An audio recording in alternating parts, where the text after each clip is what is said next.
Ready? Got everybody? Okay, good morning. I'm Lieutenant Dave Moorfield, Public Affairs Office. I appreciate everybody coming out this morning. We just wanted to give you an update. We unfortunately had a event occur early this morning in about the 200 block of East Martin Luther King Boulevard.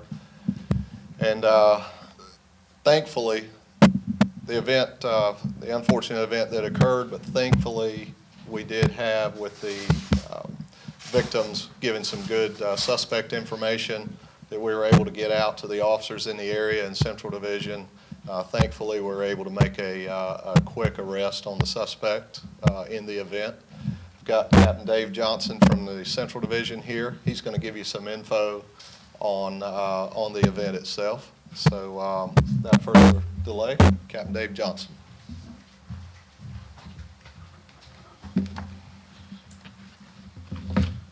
Good morning, everybody. Captain Dave Johnson, Commander of Central Division.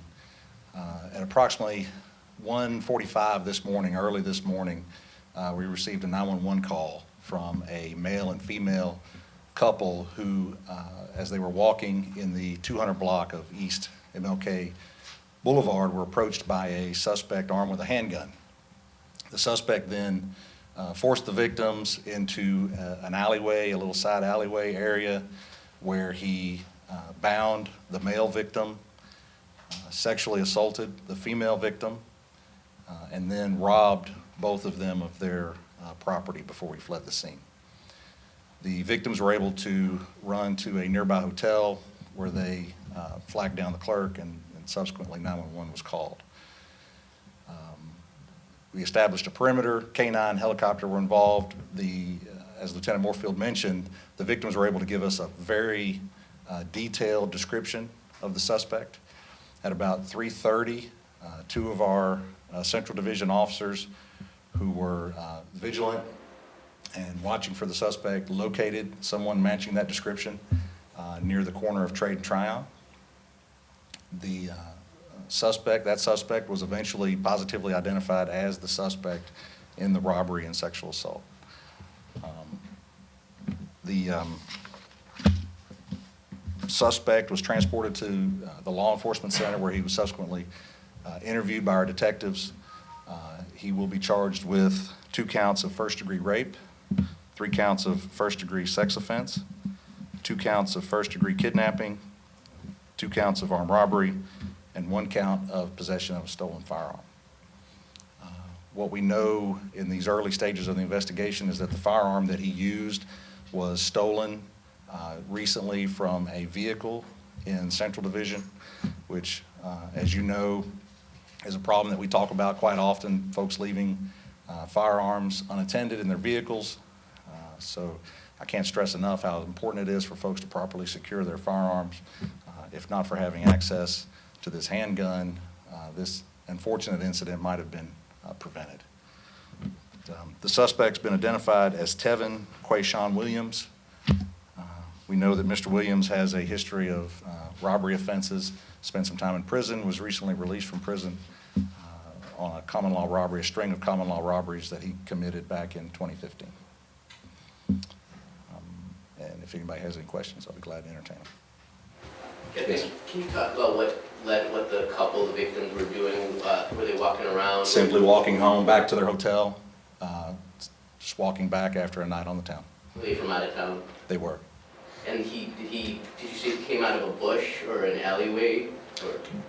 He approached them as they were walking along the sidewalk, just kind of popped out of nowhere and approached them with the handgun. The handgun, you mentioned it was stolen recently. It was. Stolen this same day?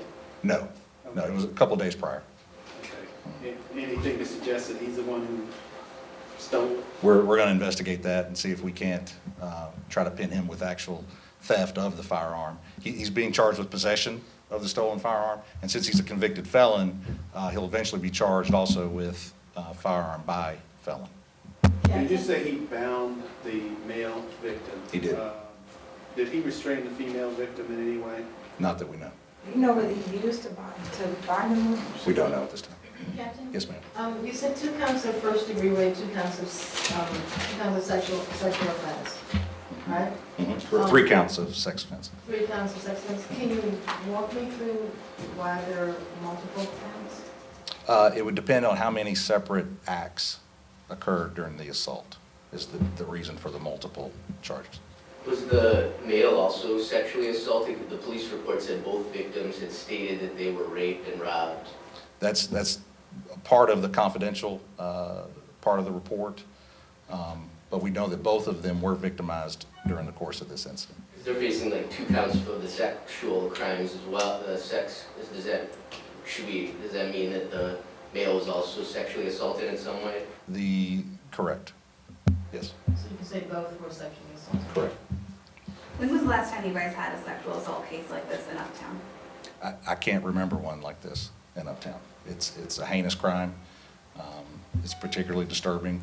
We're just tremendously happy that we were able to make a quick arrest, get this suspect in custody quickly. As you can see, he has serious charges, and we're hopeful that he's going to get locked away for a long time. Can you talk about how the arrest went down? You said trade and try on, but can you tell me what the officer was doing at the time? Officers were still circulating the area, even though it was, about 2 hours after the fact. They were alert, they were vigilant, they spotted someone matching the description who seemed to be evading their attention. Got out with that suspect and were eventually able to identify him as the suspect. When you say evading, can you give a little more detail? I don't know any more He than wasn't that. like trying to run or something? No. He was just trying to be a little sneaky about how he was moving through the area, and that drew their attention to him, which subsequently led to the arrest. Since they were in Uptown and they were near the hotel, is there any surveillance video? We're investigating that now. We're running down all the evidence we possibly can to build as strong a case as we can on this subject. How much credit belongs to these 2 officers? A lot. I give just as much credit to the victims for being alert enough and paying attention enough in a highly stressful, dynamic situation that they were able to give us a description that led to the arrest. Is there any type of warning that you would issue to people who are from out of town or coming in and going to hotels just about the area? Or? Well, anytime you're anywhere walking around late at night, you should always be aware of your surroundings. And that goes without saying. How were the victims doing? Were they taken to the hospital, and if so, how are they doing? They were. Last report is they're doing fine, but we're still in the early stages of the investigation. We hope to have more information on that later. Captain, did the officers find a weapon on him? We did recover the weapon at the scene of the crime. At the scene. Yes. What does it say that he was still in the area? 2 hours later, he was still hanging around Uptown? We think that he didn't have access to a vehicle. We think that probably since his release from prison, he's been hanging around, just kind of laying his head where he can, possibly homeless.